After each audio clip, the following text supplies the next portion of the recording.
Media Outlaw.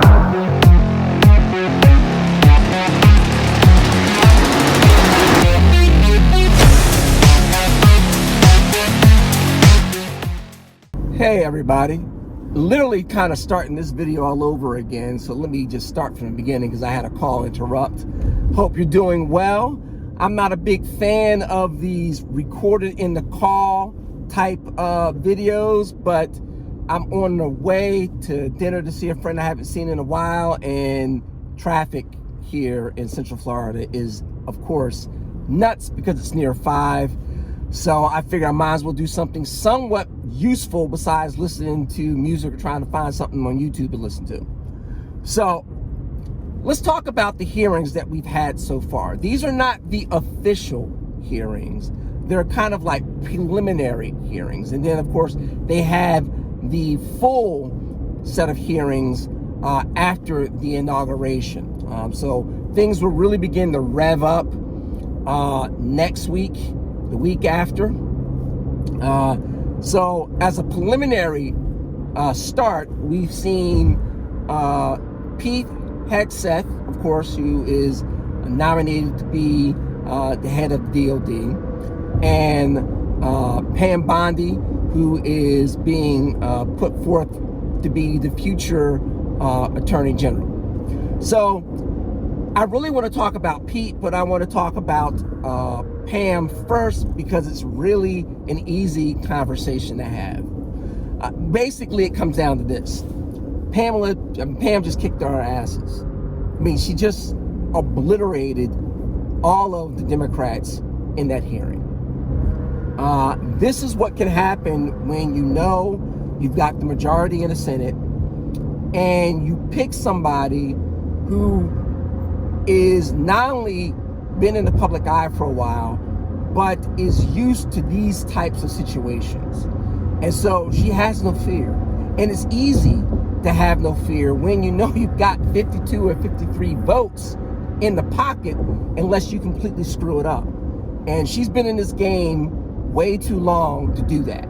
So,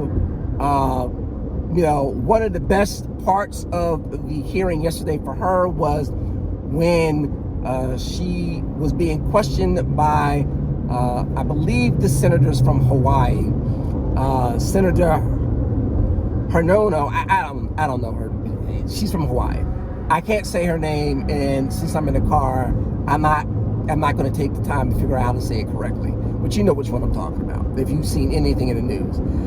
This is a senator that wouldn't even meet with Pam. So if you're not familiar with how all of this goes, typically what happens is the president-elect, whoever it happens to be, will begin nominating the people he wants for various offices in the government that need Senate confirmation.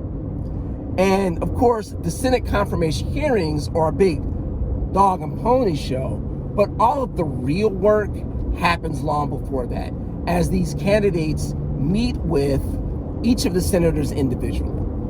So, you 2 senators each, state typically, so they're meeting a lot of people and going over their concerns, making their sales pitch, because let's be honest, this is what it is, particularly when you're dealing with people who are in the opposition party, and so they're probably not going to vote for you anyway. But again, it's a dog and pony show. Well, this senator from Hawaii didn't even want to meet with Pam Bondi. Like, she refused to do so, which is kind of odd. In a way, it's, she's not going to get that particular person's vote anyway, so ultimately it doesn't really matter. But it came up in the hearing because Pam strategically decided to mention, hey, you weren't even willing to meet me. You weren't even willing to do your job as a senator. Subtext being, well, you're not being fair, you're not doing your job, and I could have answered all of these questions that you have already. And, the senator tried to deflect by saying, well, I'm talking to you now. But it wasn't a good look, and Pam caught her with her dress down, so to speak. And what makes this kind of extra special, so to speak, is the day before, when they were having the hearings for Pete Hegseth, apparently there were some senators that Pete didn't meet with or didn't get a chance to meet with, one or the other. But they made it a big deal, some of them, saying, hey, you didn't even meet with me. And they were really trying to make a big deal about that. And you know what? That's a legitimate point. But Pam flipped the script on them and brought this up as a harkening back, so to speak, to what was happening the day before.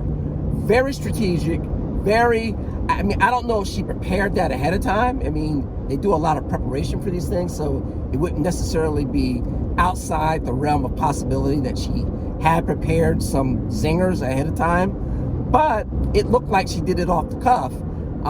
Either way, it came off very, very well. So, she's clearly going to get confirmed. I mean, it would be something catastrophically out of the blue would have to happen for her not to get confirmed. Okay, so that's Pam. Let's get to Pete, because for a lot of reasons, Pete has been the one that people have thought he might get the most pushback on, because of obviously his background, lack of experience in running any type of operation as large as the Department of Defense. There's just a lot of different attack points somebody could go after Pete on. So I wrote an article earlier, I'll link that below, called, High Risk, High Reward, because that's how I see Pete's nomination. It is highly risky. There are any number of things that can make the nomination go down. At least that was possible before yesterday. And going forward, if he gets the nomination, and spoiler alert, it looks like he probably will get confirmed, there are things that could happen while he's in the job that can make this a little bit dicey for both him and the country, and for Trump as the president. The biggest thing being, of course, if you haven't heard, is Pete has had some personal issues in the past with regard to he's been married 3 times. Every single marriage he's had has ended because of adultery. I do believe every single marriage, if not every single marriage, at least one of the marriages, his most recent one, the person he was involved in the affair with got pregnant from that adulterous liaison, let's call it. So that obviously says something, certainly about his self-control, certainly something about his character to a certain degree. I mean, look, people cheat, right? Very often doesn't have much to do with the job that you had. Given the fact that he's on TV, it's probably partially a byproduct of that, to be quite honest with you. He's a very intelligent guy, obviously veteran. He's a man's man, so women are clearly attracted to him, all right? And bottom line is, he hasn't been able to keep it in the pants. I mean, these are the 3 that we know of. There could be others. Usually where there's smoke and fire, there's more fire. So why does that matter in this position? Well, one, it matters because it is an attack point against him in terms of judgment, character, things of those things like that. And then also, his most recent wife, he cheated on her while at a speaking event, and the woman that he had the sexual encounter with subsequently accused him of rape. Now, this has all been in the news. I bring it up now not to be salacious and not as an attack point, but as a baseline, a foundational informational piece here. Because if you read the complaint, and I have, it's obvious it's not true. Like, I understand we need to always consider the potential victim, but facts need to be in alignment. and he hasn't been charged. And part of the reason he hasn't been charged, quite frankly, as this has been ongoing, is because it became apparent to the investigators right away that the way that the woman was characterizing the encounter was not likely to be accurate. Let's just put it that way. But again, it is an attack point if you're the Democrat, right? So clearly they were going to go after him on that. All right. That is predictable. And from that point of view, everybody who did was kind of hysteric. Kirsten Gillibrand was the one that sounded like a shrieking idiot. I mean, like, you know, Megyn Kelly talked about this. How her question was, why is it the women that looked worse? Like, the worst person in terms of their questioning and the kind of filthiness of confronting Pete goes to the man, Tim Kaine, right? But in terms of optics, somebody, you know, looking at YouTube, getting a quick news snippet from Good Morning America or ABC News, or whatever the case, Kristen looked like a fool. Senator Hirono looked like a fool. Like, there are a number of stereotypes about women in leadership or women in the workplace, women in general. Some of them are very unfair, as we all know. Usually stereotypes of any kind, when applied to any particular person of any particular group as a blanket idea, is usually unfair. But it's very difficult when you go out and literally confirm or embody what the stereotype is. So one stereotype is hysteria. Women are hysterical. Well, if you're a woman in leadership of any place, politics, in the church, in corporate America, no matter how you feel about a particular subject or person, you can't come off sounding like you're hysterical. That's like job one in emotional EQ and in presentation. And Kirsten Gillibrand sounded hysterical. Like, her voice went up in volume. In fact, even though this is supposed to be a quick video, I'm going to insert a snippet of that just so you have an understanding of what we're talking about. We're on TV. I get you were helping veterans. I get it was a different job. But most recently, you said this in November of 2024, knowing full well you might have been named as Secretary of Defense. So please explain these types of statements, because they're brutal and they're mean and they disrespect men and women who are willing to die for this country. You can't sound emotional and hysterical if you want people to take what you're saying seriously. And these women did. Now, Tim Kaine, I mean, he went in all on them, basically questioned whether or not he thought just because Pete said he didn't do anything and that he hasn't been charged, that somehow that means he's in the clear with regard to this charge. When, as it pertains to the Democrats, he's not. As a practical matter, it doesn't really matter whether it's this or anything else. They would find a reason not to want to vote for him anyway, because that's just the way these things work. But Tim also brought in Pete's own daughter, and that was a step too far. And so when you're looking at these types of situations, just as a matter of salesmanship, presentation, again, if you go too far, you lose. One of the consistent mistakes that Democrats have made with Donald Trump and everybody surrounding him ever since he announced is they always go too far. They'll literally have a somewhat legitimate complaint, issue, whatever you want to call it, and because they go too far, they lose the audience that they're trying to get. They lose the ability to persuade people that Trump is bad, or that what Trump wants to do is bad, or that one of the people he's putting up for a job is bad.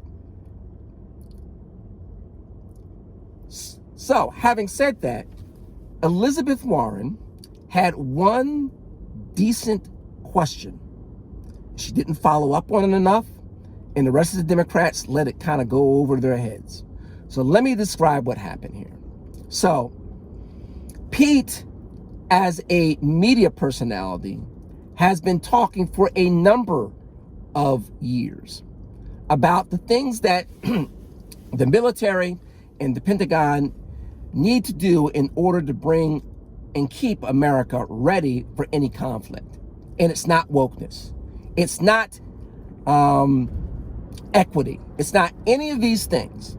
And he's been talking about and wrote a book about how this is eroding effectiveness and readiness within the military, because we're focused on things that don't have anything really to do with the job. Okay.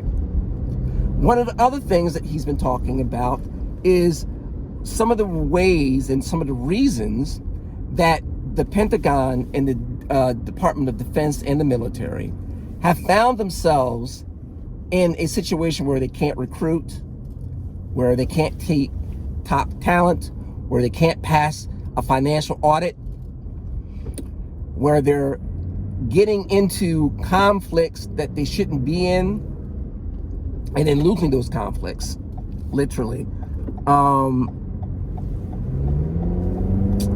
Hold on just a second. I gotta get over into this other lane here. All right, there we go.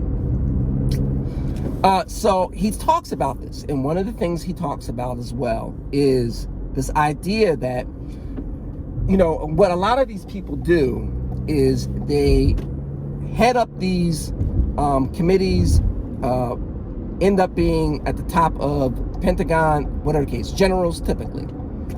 And then they leave the position and immediately start working for military contracting companies, and are making a very good living doing that because they've got the contacts, they've got the influence, they know who to talk to, they know the system. And it becomes a problem because they go from running or working in the department to literally using certain forms of influence to get the DOD and get certain contracts and things like that for these military contracting companies. It's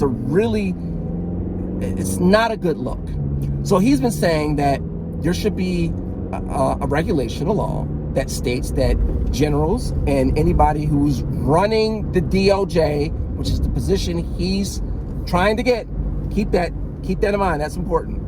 But people in that situation should not be allowed to work for a military contracting company for at least 10 years after they've served in that position, whether it's a political one or a high-ranking, military type situation. At least 10 years. Some space between your service and now a for-profit company who needs the government to sign off on certain things in order for them to make a profit. So Elizabeth Warren asked him if he would pledge that when he gets out of being head of the Pentagon, that he wouldn't work for a military contracting company for at least 10 years. Basically, this is what he's been going around saying, and she was asking him, are you going to fulfill and follow what you're advocating? And Pete couldn't answer the question.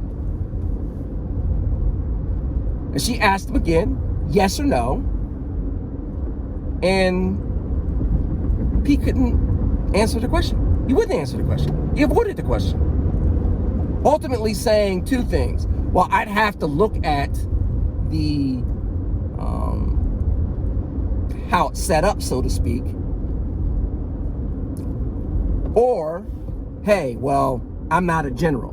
as if somehow what he was saying doesn't apply to him. And it's kind of like, dude, no, that was irritating. You cannot advocate for a position and then act like that position doesn't involve you as well. You can't. That's just no. That goes beyond a lack of intellectual honesty. It's totally hypocritical. And it's one of the problems that he's been running around talking about.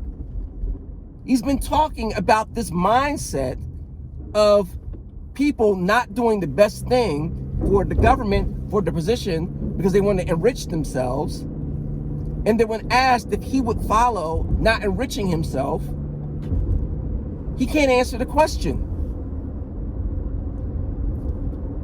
Let me ask you a question. If someone tells you they believe everybody should do X, and they're not willing to do it themselves, what else are they not willing to follow through on? What other principle are they willing to compromise for themselves? That's the question. Now, I'm not a senator, but if I was, let me tell you something. That irritated me so much, it was disqualifying. I literally would have given him another shot at the apple, so to speak, and had him clarify and given him a shot to answer correctly. And if he didn't, I don't really care about anything else that he says, because at that point, everything else he says is not believable. It's just not. You have to be believable in what it is that you say you're going to do. And if you're not, then I can't trust that you'll actually follow through on all the other, obviously more important things that need to be done. I think I missed my turn here, turned too soon. Now, there's a lot of people that I've talked about this on Facebook, and they don't see what the big deal is. And now the primary reason they don't see what the big deal is because A, Trump nominated him, and so right now we seem to be in a situation where people think Trump can't make any mistakes and can do no wrong. I don't know where that viewpoint comes through, but that's what seems to be going on to me in a lot of areas. And because they like what they hear from Pete on what he wants to do with regard to getting the military back on mission. And as far as they're concerned, if he can do that, they don't care about his inability to keep it in the pants. They don't care about his divorces. They don't care about any of that, because none of that is as important as that primary mission. But my question is, what makes you think he's going to follow through on the primary mission if he can't say a simple yes to a principle that he's fighting for? I mean, this isn't something that Elizabeth Warren came up with. This is something he came up with. This is his standard. This is what he's advocating. And he can't say he would follow that? Wait, what? What is that? I'll tell you what that is. It's nonsense. It's utter rubbish. And it calls into question, in my mind, anything else he says. Because that's an easy answer. It's an easy bite of the apple. It's a gimme. And he completely fumbled it. And why? Because he wants that option for himself? That's what it sounds like. And honestly, that's not what we need. Now, as a practical matter, because of everything else we mentioned first, in terms of the hysterical nature of the personal attacks, he's going to get confirmed. There was one Republican, Joni Ernst, that was maybe a question mark. But after watching and being in the hearing, she's on board with him. So he's going to get 52 votes, maybe 53, but he's going to get confirmed. So at the end of the day, this concern that I have, and this concern that I think you should have, isn't ultimately going to matter with regard to his confirmation. But it is something for you to keep in mind and keep an eye on moving forward with regard to what he does in that position and whether or not he actually completely fulfills and follows through on what he needs to do and does so without any personal issues affecting what needs to happen. So that's my little 2 cents on the initial hearings. Have a good rest of your evening, and I'll be talking to you soon. Remember, have any comments, list them down below, subscribe, share the video.